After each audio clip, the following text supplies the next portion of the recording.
Mhm. Since hindi na po ako ang flower girl sa kasal ni na Daddy at Tita Shai, pwede po bang ako na lang ang flower girl sa kasal niya ni Tito Leon? Ay, hindi. Huh? Bakit po?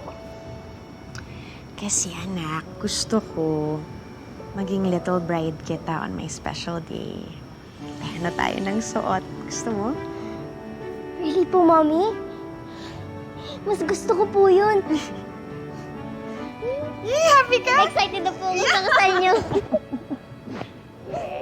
Excited na po ako sa kasal niyo ni Tito Leon.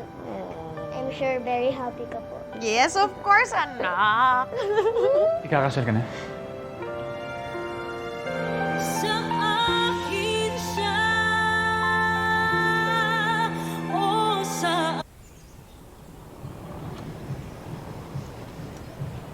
Nagpunta ako dito para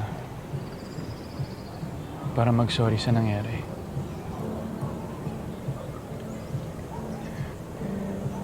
Gusto kong humingi ng isa pang pagkakataon na sana payagan mo si Tori na pumunta sa kasal ko.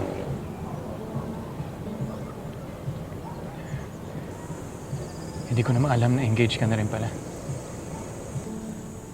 Alam mo, Jordan, nag-propose si Leon. Tinanggap ko. Mangyayari din naman kasi talaga yun. May anak kami. May relasyon.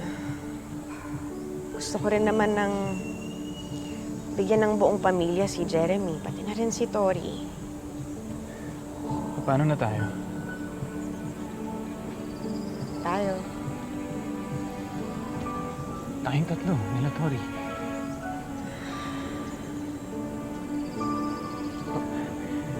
Paano ba pag kinasal kayo ni Leon? Siyempre gusto ko makasama yung anak ko. Gusto ko pa rin makita yung anak ko.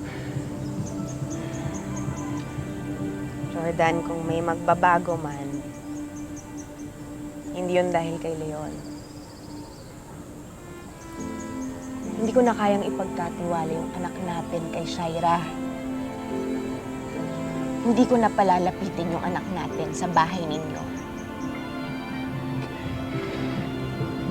Christy, nandun ako. Nandun naman ako eh. O hindi mo nga kayang ipagtanggol yung anak natin sa mapapangasawa mo eh. Hindi totoo yan, Christy. Alam mo yun. Wala na, Jordan. Nakapag-desisyon na ako. Yun na yun. Yun na yun.